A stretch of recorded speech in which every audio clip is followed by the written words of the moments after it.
बउआ के जब जन्म होता है तो उनके द्वारे पे बहुत सारे बधाइयाँ मांगने जाते हैं। उनके दरबारी लोग अगल बगल के सब लोग जाते हैं कि आपके घर खुशियाँ आए हैं तो हम लोगों को खुश कर दीजिए, खुशी में कुछ दान कर दीजिए। और इसी पे ये आधारित गाना है, आप लोग जरा गौर कीजिएगा। कहते हैं कि बाजी ना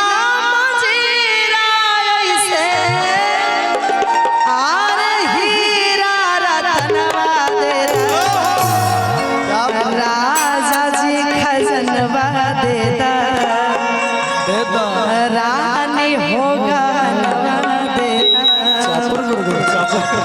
कि है यार मनावायापन, है यार मनावायापन, कान के आए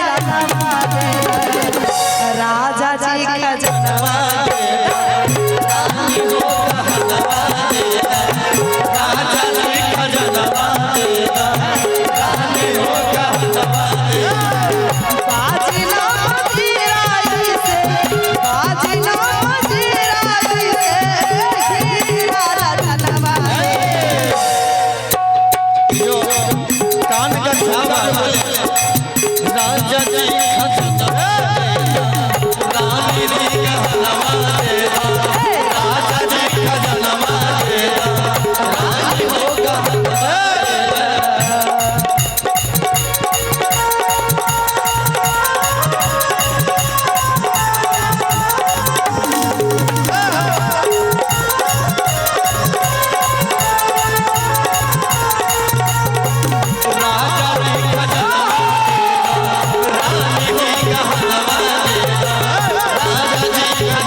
बड़ुआ के पापा से कहेंगे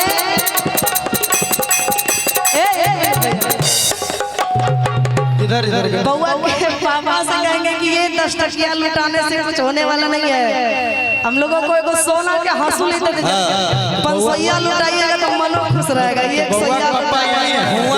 घर पे खाली 500 लुटाए थे, वो में 200 दे देते हैं, 1 लाख दिखा देते हैं। सब लुटाएंगे, सब लुटाएंगे। क्या बात है, ताली बउआ के पापा के लिए ताली होनी चाहिए, एक बार तालियां। क्या बात है, तालियां। कहेंगे ये सबसे काम चलने वाला नहीं है, ये हल्का हंसुली कारा झारा बाजू बंद झुमका डरा कि है यार मनाएगो, है यार मनाएगो। कहाँ के बउआ के पापा चांदी के पायला दीजिएगा ना, रुकिएगा सर 1 सेकंड इधर जाने वक्त दीजिएगा ना, माइक में बोल दीजिए ना, सब लोग गवाह हो जाएंगे। प्रॉमिस कैमरा में चांदी का पायल।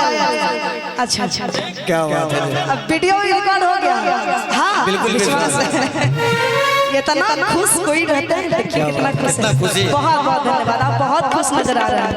कहेंगे कि है यार मनाएगो चांदी के पायल, राजा जी खजनवा रानी होगा हलवा तेरा, राजा जी खजनवा तेरा, रानी होगा हलवा तेरा।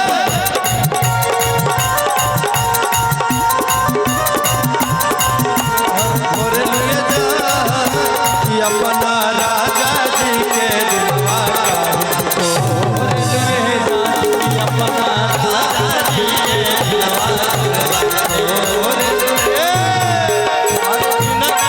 अरे सिलवट पछुरिया, मोरे लिए जा सिलवट पछुरिया, मोरे लिए जा। इतनो स्पीड में नहीं भागो कि हम ही पीछे आए। अरे किसी लबट पर चुरिया होरे लुए जा कि अपना राजा जी के दिलवा का, होरे लुए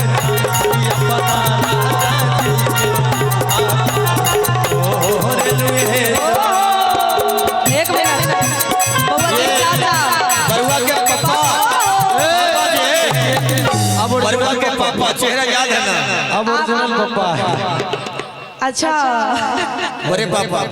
बड़े पापा। हाँ अच्छा आप क्या दीजिए, आप तो बड़ा सामान देना चाहिए ना जब बड़े पापा है तो।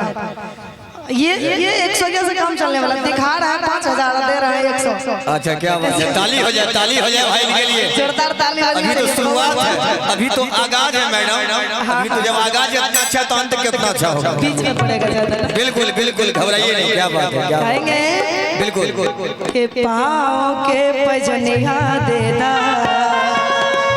कमर का धनिया देता, पाँव के पजनिया देता, कमर का धनिया देता, पाँव के पजनिया देता, कमर का धनिया देता।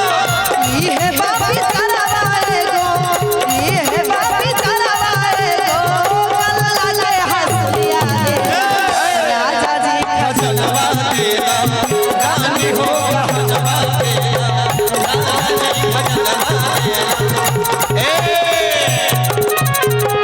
उषा जी एक बार मैं चाहूंगा 1 मिनट यहाँ पे जितने लोग बैठे हुए हैं, एक बार बरुआ के पप्पा जी के लिए एक बार हाथ उठाएंगे ऊपर, सम्मान जोरदार सम्मान उठाइए ऊपर, उनके सम्मान के लिए और आशीर्वाद के लिए। और ताली के साथ क्या कहेंगे, राजा जी खजनवा देता, रानी हो खजनवा देता, राजा जी खजनवा देता, रानी हो खजनवा देता।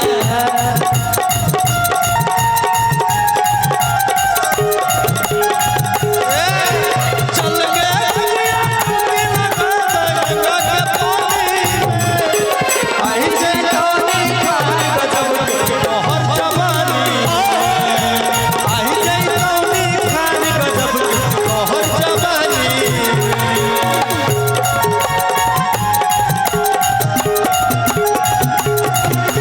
चल गए गंगा के पानी में, हम नाचे मोर सबे,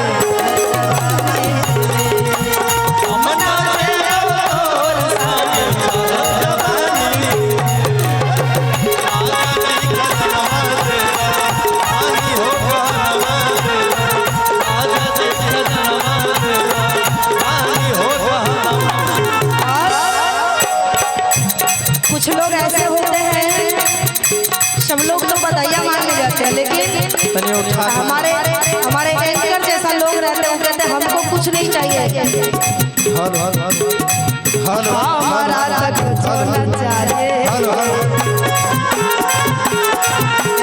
ये समनवा मांगे,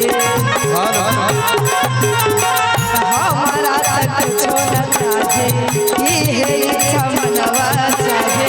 हमरा के कुछो न चाहिए, ई है समनवा चाहिए। एगो यार बनवाया अपन, एगो यार बनवाया अपन, गोदी के पलंगवा दे। कहते हमको कुछ नहीं चाहिए, बस बाबू जो हुए हैं ना उनको हम दे दीजिए, हमको एक बार खिलाने के लिए, उनको खिला के हम खुश हो जाएंगे। बहुत बहुत धन्यवाद, थैंक यू। ये है